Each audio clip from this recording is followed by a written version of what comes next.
I made 4 playable video games for a single 2.5-minute music video. Why? Because I have no respect for my own sanity.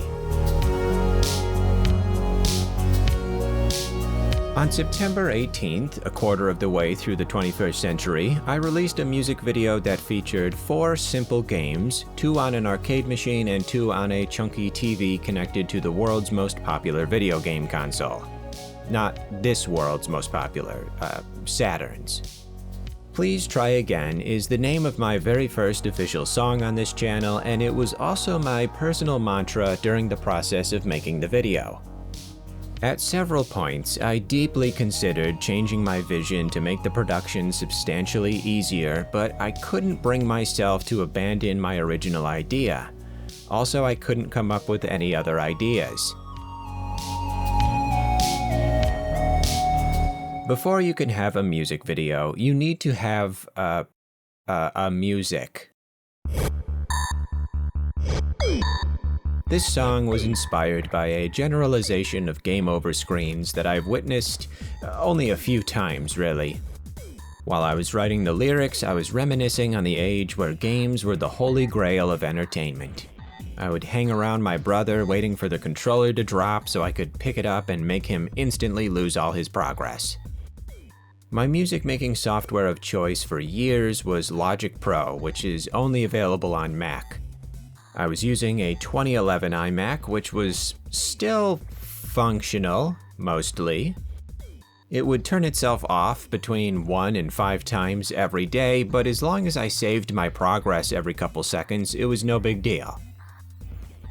I always gravitated toward electronic synthwave sounds, so naturally I made a Jamaican reggae beat.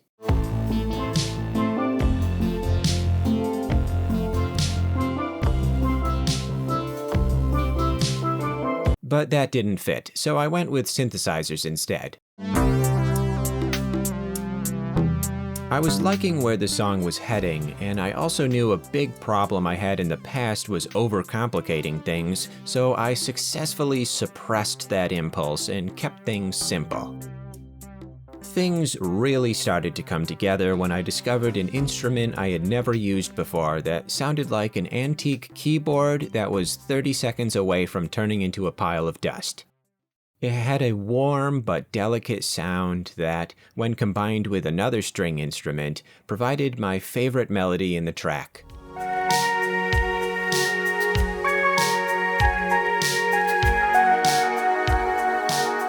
When it comes to making music, there's a level of anxiety that comes from declaring something complete.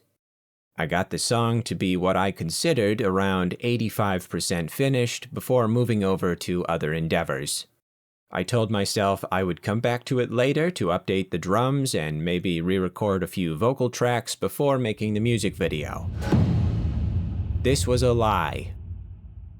The song itself did not take very long to make. It took around 3 weeks, and most of that time was spent balancing the mix of the shaker. Very crucial. The video, on the other hoof, took slightly longer, coming in at just over 2 years. Why did it take so long? Aside from the fact that I was busy maintaining my sugar snap pea garden, there were 2 major factors at play. I'm not often frightened by my own ideas. Actually, that's not true. I am constantly frightened by my own ideas, but this plan was especially intimidating. My goal was to make 4 video games representing 4 different core experiences: Pong, Pac-Man, platformers, and plasma rifle automatic top-down wave-based survival shooters. The easiest way to add these to a video would have been recording actual gameplay, but I wanted to have more control over it. The next obvious step would have been to recreate these games using motion graphics, something I've been doing for well over a decade. But then I thought, what if I made my life 400 times more difficult? I decided to make the games actually playable so I could have the most organic footage complete with glitches, aliasing, and poor decision making. Everybody says that making video games is super easy and requires no talent or determination, but I found that to be untrue in my experience. If I had never made any type of interactive media before, I don't think I would have even considered the possibility of creating the games from scratch. But luckily, or unluckily, more likely, I had developed a few small games already, which gave me the perfect level of delusional confidence. In the past, I had tried out Unreal and Unity, but I don't like words that begin with the letter U, so I went with a different program. I was already getting very comfortable with Godot, and since it's a free and open source application with a far less intimidating interface, I settled on this wonderful tool to lead me to my destination. I didn't set any sort of schedule or deadline for myself. I just figured I'd work on these little games now and then, and eventually it would get done. Technically, I was right. One of the reasons I was not worried about the timeline was the fact that one of the games was already done. My very first Godot project was recreating Pong, which I called Pongish, and this was complete with a main menu, optional music, an AI opponent, and a two-player mode. The only aspect that I didn't think would mesh with my vision was the color scheme. I originally went with a soft pink for obvious reasons, but since I knew this would be superimposed on an arcade machine, I wanted to dip into the world of neon. After changing the colors, Pongish was ready for the next phase. The second game was a Pac-Man clone, which was considerably more convoluted than I anticipated. The movement for the player was straightforward. Only up, down, left, and right were allowed. None of this new age diagonal movement. The trick to getting it to play nice with the board was saving the most recent input until the player hit a wall or passed an opportunity to move in that direction. In either side of the center was a spot that, when entered, would teleport you to the opposite side, giving you the illusion of teleporting to the opposite side. This was extremely simple because it just involved changing the position of the player and leaving the current velocity and direction untouched. The AI cacti enemies piggybacked off the same player controller, but instead of waiting for a keyboard or controller input, they would look for the player, determine which direction they were in, and try to follow. I knew there would be instances where they wouldn't have a clear path to me, especially since I have the deceptive agility of a mongoose, so the AI would rotate through possible directions until it could find a clear shot. Just one quick side note, when I say AI, I don't mean the chatbots that turn the family dog into a soulless Disney character. I mean about 3 lines of code that simulates the intelligence of a goldfish. Now all I had to do was add some delicious dots to the board, including big ones that make the enemies disappear when colliding with the player, and add a peripheral score counter on the top. In case you're wondering, yes, that is my actual high score, but it was back when each dot was worth like 5,000 points. Next was a side-scrolling platformer. This was a staple of my experiences throughout my gaming career. Commander Keen, Little Big Planet, and now Dirt the Cactus Hopper. Godot has a built-in platformer functionality for their character bodies, which I elected to ignore so that I could make the same thing only worse. Just like with the Pac-Man clone, I made animated sprites for the character while idle, running, and jumping. The platforms were incredibly quick to set up, just a little custom collision polygon to keep me from falling to my death. Adding a jump didn't seem to hit the dopamine quota, so I added a double jump, which did the trick. I also wanted a rare chance of a front flip to occur, so I made a random integer variable with a 1 in 5 chance of triggering a flip. The enemies provided some obstacles on the ground and in the air, and had basic areas surrounding them that could hurt the player if they made contact. Of course, like all things in video games, it's all about appearances. The player doesn't actually get hurt, instead the visibility modulation flashes red a couple times and the only thing that's damaged is my pride.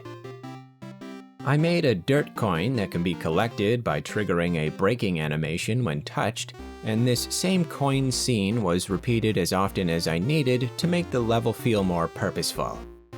Because what's the point of jumping from a floating piece of ground to another floating piece of ground if I can't get some monetary reward?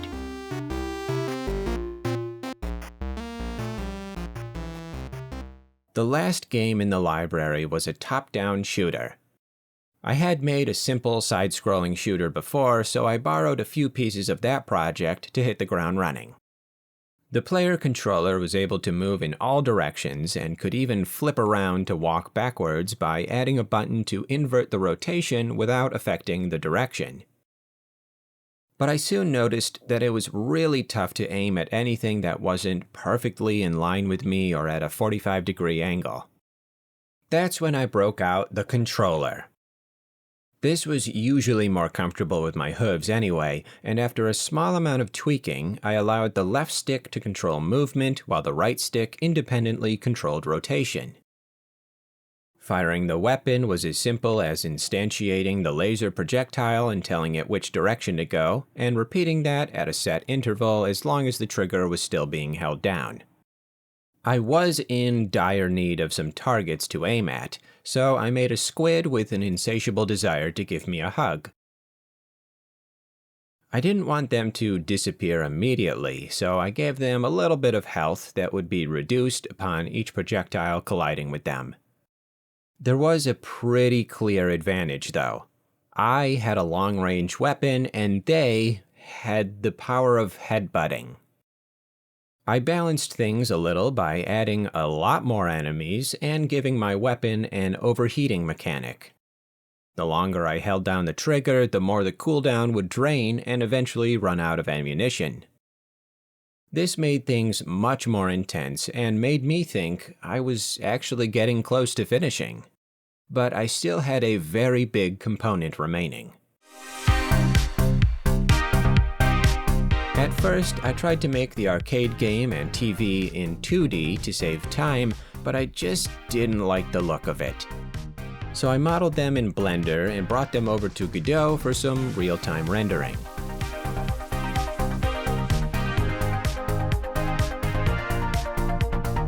I wanted a background that was equally mysterious, moody, but also familiar. The ground was meant to mimic a pixelated carpet that could be in someone's house or in an arcade.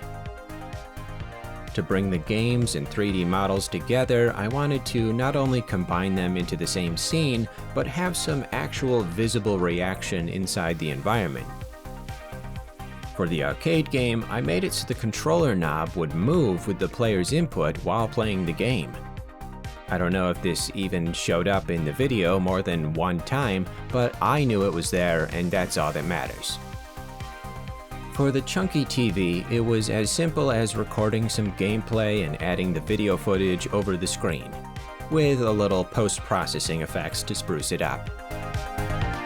It was around this time in the development phase that something very detrimental happened.